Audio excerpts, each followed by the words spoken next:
पश्चिम उत्तर प्रदेश के अंदर सियासी बिसात बिछ चुकी है। चुनाव को लेकर बहुत कम समय बचा है। आज मैं सहारनपुर लोकसभा में हूं। सहारनपुर के सियासी समीकरण इस वक्त क्या कह रहे हैं और क्या राघव लखनपाल शर्मा चुनाव जीत पाएंगे, इन्हीं तमाम सवालों पर आज बात करने के लिए सहारनपुर के मेयर डॉक्टर अजय सिंह हमारे साथ मौजूद हैं। डॉक्टर साहब, बहुत बहुत स्वागत आपका। धन्यवाद। कैसा चल रहा है डॉक्टर साहब आपका चुनाव? बहुत ही अच्छा चुनाव चल रहा है और लोगों का विश्वास, लोगों का उत्साह देखते ही बनता है और लोग बहुत ही हर्षित हैं इस बार चुनाव को लेकर। चलिए डॉक्टर साहब, चलते चलते बात करेंगे और आज हम डॉक्टर साहब से बात करेंगे। डॉक्टर साहब चुनावी अपने कार्यक्रमों के लिए निकल चुके हैं, गाड़ी में बैठेंगे, उनसे तमाम सवालों के जवाब लिए जाएंगे कि आखिर जो सहारनपुर का चुनाव है 2019 में बीजेपी ये सीट हार चुकी थी और इस बार 2019 का जो चुनाव था समीकरण 2024 में भी ठीक ऐसे ही बनते हुए नजर आ रहे हैं। डॉक्टर साहब के साथ चलेंगे आज चुनावी यात्रा पर, क्या कुछ कहते हैं सहारनपुर की जनता और डॉक्टर साहब के विकास से कितनी खुश है।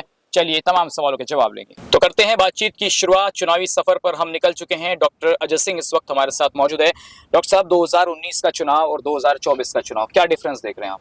बहुत अंतर है, देश बहुत आगे बढ़ा है। जो इस बार का चुनाव है वो इन मायनों में अलग है कि आज जो चुनाव हो रहा है किसी वंशवाद, जातिवाद, धर्म के आधार पर नहीं हो रहा है। चुनाव हो रहा है राष्ट्रवाद चुनने के लिए। चुनाव हो रहा है जो विकसित भारत का संकल्प है माननीय प्रधानमंत्री का कि 2047 में देश कैसे विश्व गुरु होकर आगे बढ़े, उसके लिए चुनाव हो रहा है। तो चुनाव बहुत फर्क है। पिछली बार ये जरूर है, आपने अभी कहा था कि कुछ कम मतों के अंतर से हम लोग को पराजय देखनी पड़ी थी, लेकिन वे कुछ जातिगत समीकरण इस तरह के थे। लेकिन इस बार आप देखते होंगे, चाहे अल्पसंख्यक समाज हो, महिलाएं हो, युवा हो, कामगार हो, किसान हो, सबका भरपूर समर्थन मिल रहा है और हम एक बहुत बड़े मार्जिन से जीतने जा रहे हैं और अब की बार 400 पार। डॉक्टर साहब, लेकिन सवाल ये है कि देखिए, चुनाव आप कह रहे हैं कि सबके साथ, सबके विकास के साथ पार्टी आगे बढ़ रही है, लेकिन चुनाव समीकरणों के आधार पर होता है। 2019 का चुनाव समीकरण के आधार पर हुआ था, जहां बसपा का और समाजवादी का गठबंधन था।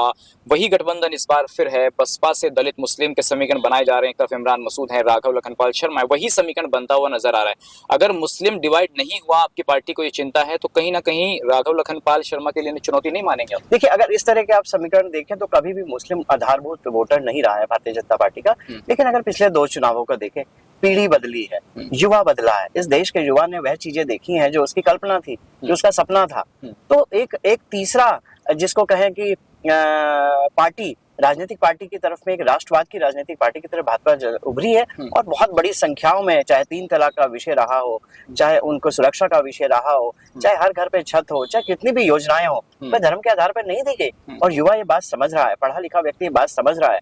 मध्यम वर्गीय व्यक्ति जो रोजगार करता है वह रोज दिन देखता है कि वो कैसा जीवन में जीता था और कैसे जीवन में जीता है। इन सबका भी प्रभाव आने वाला है और कई बार आपने देखा है सियासी पंडितों के आंकड़े ध्वस्त हुए हैं और भारतीय जनता पार्टी की सरकारों में तो हमेशा ध्वस्त हैं और भारतीय जनता पार्टी को भरपूर प्यार लोगों का मिला। डॉक्टर साहब, मैंने जो आपके कॉम्पिटिटर हैं यहाँ पर बीजेपी के इमरान मसूद, हमारा कोई कॉम्पिटिटर इमरान मसूद जो आपके सामने चुनाव लड़ रहे हैं, वो ये मानते हैं कि सहारनपुर को स्मार्ट सिटी के नाम पर कुछ नहीं मिला। मलिन बस्तियों में आज आप जाकर के देखेंगे वही हालत है, कुछ नया नहीं हुआ है, सारा शहर खुदा पड़ा है। कुछ नया हो बीजेपी ने किया हो तो बताइए, कागजों में सिर्फ स्मार्ट सिटी बनी। देखिए, कहने के लिए वो कुछ भी कहते रहे। आज मुझे शहर की एक भी सड़क दिखा दे जो खुदी हुई हो, एक भी सड़क दिखा दे जिसमें सुंदरता को लेकर कार्य ना हो रहे। सड़कें सुंदर बन रही है, जन उपयोगी हो, लोगों के, पैदल चलने वालों के, साइकिल के चलने वालों को सबको अधिकार मिले, इसकी तरफ हम कार्यरत और बहुत बड़ी संख्या में सुधार हुआ है। शायद मेरे भाई हैं जो बहुत मेरे अजीज भी हैं, वो शायद जानते ही नहीं स्मार्ट सिटी की परिकल्पना क्या है। स्मार्ट सिटी की परिकल्पना ट्रांसफॉर्मेशनल चेंजेस।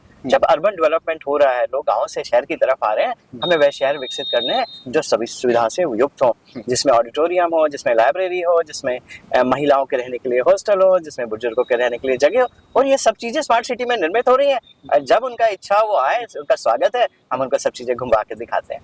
तो डॉक्टर साहब, एक सवाल ये भी है कि पिछले जो टाइम आपका हुआ है तो उसमें आप क्या बीजेपी की मदद करेंगे? जो डॉक्टर अजय सिंह को लोग उनके साथ जुड़ रहे हैं, बीजेपी के खासकर जो स्मार्ट सिटी, जो डेवलपमेंट किया है आपने, उससे आप लोगों को कैसे बीजेपी के साथ जोड़ पाए हैं और शहरी जो वोटर है वो कैसे बीजेपी की तरफ आकर्षित होगा आपके काम से? देखिए, डॉक्टर अजय सिंह तो एक बीजेपी के सिपाही हैं, एक निमित्त है। बीजेपी ने उनको चुना है लोगों को विकास की जो गंगा बह रही है उसके बीच में कड़ी बनकर। पिछले 10 महीने का लगभग कार्यकाल नगर निगम में मेरा हुआ है। इस नगर निगम के कार्यकाल में अंतर ये आया है कि हम लोग अब जो सफाई व्यवस्था है उसको मशीनाई सफाई व्यवस्था की तरफ ले जाने के लिए अग्रसर है। हम लोग ई नगर निगम बनाने के लिए अग्रसर है। हमारे शहर में जो सीवर का नेटवर्क है, नेटवर्क लगभग कंप्लीट हो चुका है पूरा। और नेटवर्क कंप्लीट होने के बाद हमने रिगार्ड 5 महीने के अंदर जो सबसे कंजस्टेड एरिया था चौक फुआरे से लेके घंटाघर तक का, वहाँ सीवर लाइन भी डाली है रिकॉर्ड समय में, जबकि त्यौहार भी आए, ईद भी आए, रामलीला की यात्राएं भी निकली, करवा चौथ भी आया, दिवाली भी आई, उस सबको भी मानते हुए। और आपको मालूम है जल वृष्टि हुई सहारनपुर में, काफी बड़ी जल वृष्टि हुई पिछले साल मई जून में, तो वो भी आए, उसके बावजूद हमने रिकॉर्ड समय में उसको किया। और स्मार्ट सिटी के माध्यम से हम नेटवर्क का काम पूरा कर चुके हैं। अब सीवर के काम में जो एसटीपी लगने का काम है उसके लिए हम अग्रसर हैं। ये बदलाव आया 10 महीने के अंदर। जितनी भी सड़कें थी जो आपको जिसको कह रहे थे विकास की प्रक्रिया होती है, खुदी हुई थी, आज कोई भी सड़क खुदी हुई नहीं, आप खुद जाकर देख सकते हैं। और मेरा अनुरोध है रात में जाएं और कहीं से भी कहीं तक निकले, सड़कों की सुंदरता को देखें। सफाई व्यवस्था में अंतर आई है, रेगुलर शेड्यूल लागू हुए हैं। मैं ये कहूं कि सब विकास खत्म हो गया, ऐसा तो नहीं है। विकास तो सतत प्रक्रिया है। और हमारे महानगर में अगर देखें, बहुत सारी मलिन बस्तियां हैं, वहां पर प्रधानमंत्री आवास योजना के तहत मकान बनवाए जा रहे हैं, शौचालय बने हुए हैं, हर घर में जल की सुविधा हुई है, नल से जल की सुविधा हुई है, उज्ज्वला का गैस का कनेक्शन आया है। हम इसमें भी कार्यरत हैं कि एक प्रधानमंत्री आवास में फर्स्ट वर्टिकल है, जिसमें उसी जगह पे लोगों को लोकेट करा जाता है, एक मल्टी स्टोरी बिल्डिंग बना के। हम उस पर लगातार कार्य कर रहे हैं, आप देखेंगे जल्दी हम उसमें भी सफलता प्राप्त करेंगे। डॉक्टर साहब देखिए, सहारनपुर के अंदर मुस्लिम वोटर बहुतायत में है, दलित वोटर बहुतायत में है, विपक्ष जिसको गिनता है कि ये हमारा वोटर है। प्रधानमंत्री जी कल के कार्यक्रम में गए, मुस्लिम उससे गले भी मिले, सबके साथ सबके विकास की बात हो रही है, लेकिन वो वोटर जो आज विपक्ष गिन रहा है, चाहे मुस्लिम हो चाहे दलित हो, वो आपके साथ क्यों नहीं जुड़ पा रहा है? देखिए, विपक्ष के लिए जो आपने बहुत ही सही तरह से विषय को रखा, विपक्ष के लिए इस देश का जो मनुष्य है, इस देश का जो लोकतंत्र की ताकत है, इस देश में रहने वाले 140 करोड़ लोग हैं, वह वोटर है। मेरे लिए वो मेरे परिवार का हिस्सा है, व्रत परिवार का हिस्सा है।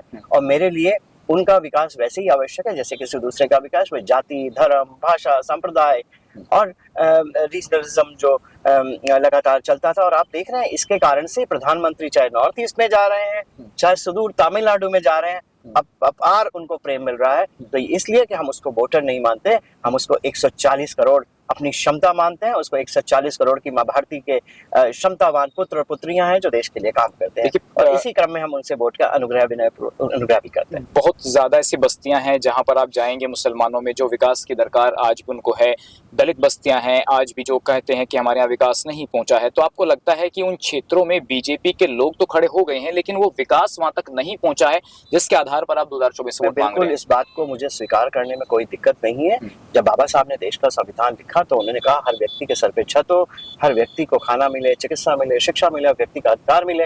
लेकिन दुर्भाग्य 65 वर्ष तक ये नहीं हुआ। पिछले 10 वर्षों में आपने संत स्वरूप परम यशस्वी प्रधानमंत्री को चुना मोदी जी के रूप में, जो 24/7 365 सिर्फ देश की चिंता करते हैं, अपने लोगों की चिंता करते हैं। इन बस्तियों का भी स्तर सुधरे और ये बस्तियां भी वैसा ही जीवन जिए जैसा दूसरा कोई मानव नागरिक इस शहर का जी रहा है। इसके लिए कार्यरत है। और यही स्मार्ट सिटी की परिकल्पना भी यही है कि हम लोग वो जो मलिन बस्तियां हैं उनके प्रति भी काम करें, उसमें अच्छी पानी की निकासी हो, उसमें सड़कें हो, उसमें पानी पेयजल की व्यवस्था हो, उसमें कम्युनिटी सेंटर बने, उसमें भी ग्रीन जोन बने, उसमें भी पार्क बने। इसको लेके हम कार्यरत हैं।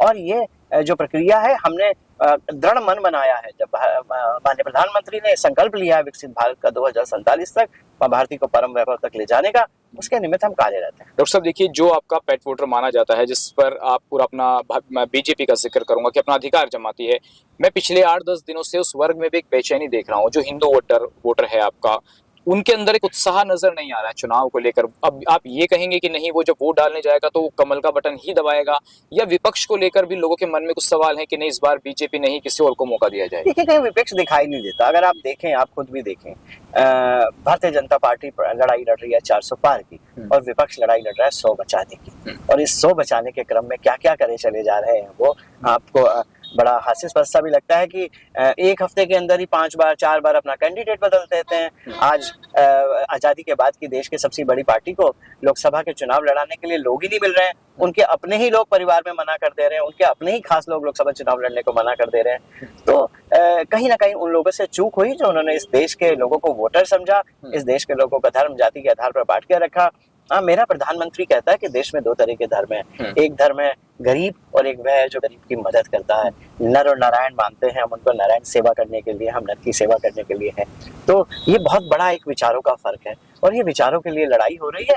और अब की बार 400 पार है जो वह संकल्प है, और वह संकल्प आप देखेंगे जो हम संकल्पित कर लेते हैं वह करके मेरे पार्टी के ज्येष्ठ श्रेष्ठ देव दुर्लभ कार्यकर्ता हैं जो ये करके दिखाते हैं। डॉक्टर साहब, पिछले 5 सालों में यहाँ विपक्ष के सांसद रहे हैं, बहुत सी चीजें ऐसी हो सकती थी जो सत्ता के सांसद होते जो नहीं हो पाई है। मैंने अभी राघव लखनपाल शर्मा जी का जब इंटरव्यू किया तो उन्होंने कहा कि मैं विपक्ष में बैठकर भी सहारनपुर में अपनी सरकार से बहुत से काम यहाँ पर लेकर के आया हूँ। आपको लगता है कि फजलुर रहमान साहब के टाइम पर वो अपेक्षित कार्य हो पाए हैं सहारनपुर में जो होने चाहिए थे? देखिए, जब सांसद चुना जाता है वह सांसद किसी पार्टी से चुना जाता है, लेकिन वो जब सांसद बनता है तो भारत के गणराज्य का सांसद होता है और उसकी शपथ लेता है। उसको वह सब अधिकार प्राप्त है जो कि सत्ता पक्ष को प्राप्त है। कोई अधिकारों में तो फर्क है नहीं। अब ये मेरी ऊर्जा है, मेरी भावना है, मेरे अपने लोगों के प्रति प्रेम है, मेरे अपने लोगों के प्रति सुख लाने का प्रेम है, मेरे अपने लोगों के प्रति संकल्प है कि मैं उनके जीवन में बदलाव लाऊंगा, तो वह कोई भी प्रश्न उठाता है।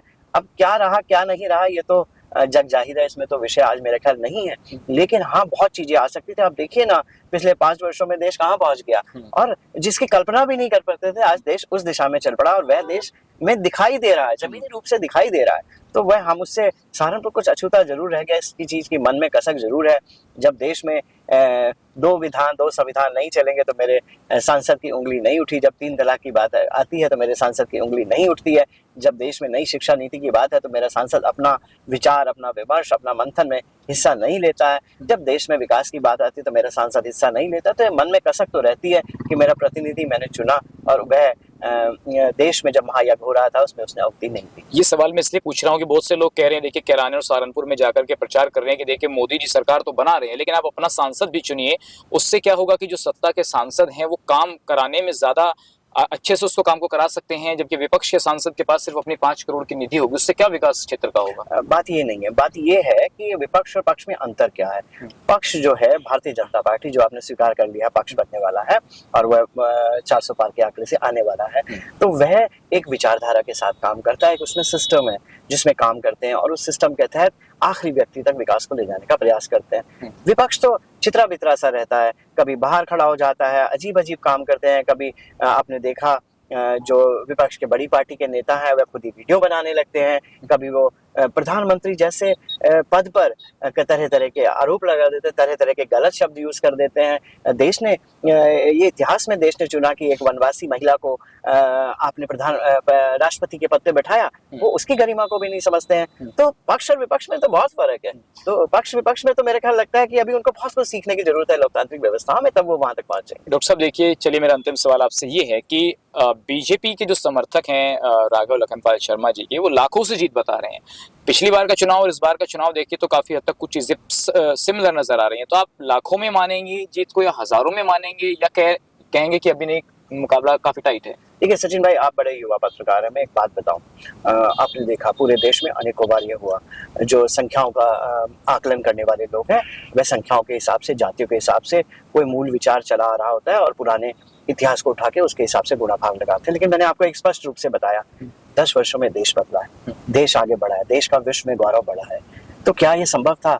ये क्यों बढ़ा है आगे, ये कैसे बढ़ा है आगे? क्या खाली एक प्रधानमंत्री अपने आप आगे बढ़ा कर ले जाते हैं? नहीं, इस देश के एक एक लोग की, 140 करोड़ लोग की जो शक्ति होती है, जो ऊर्जा होती है, वह प्रधानमंत्री के पीछे खड़ी होती है, इसलिए ले जाते हैं। और वही ऊर्जा, वही शक्ति जब अभी चुनाव आएंगे, ये महायज्ञ आएगा, आपको परिलक्षित होती हुई दिखाई दी। और ये संख्याएं जो आप बता रहे हैं ये शायद उससे भी कहीं आगे जाने वाली है, और बहुत बड़े अंतराल से, कई लाख के अंतराल से, 1 लाख से ज्यादा मतों के अंतर से हम लोग चुनाव को जीतने जा रहे हैं। चलिए, बहुत धन्यवाद मेरे साहब अपना कीमती समय देने के लिए। तो ये थे मैं डॉक्टर जस सिंह, जिन्होंने सहारनपुर के चुनाव, सहारनपुर के विकास पर तमाम बातें रखी। फिलहाल इतना।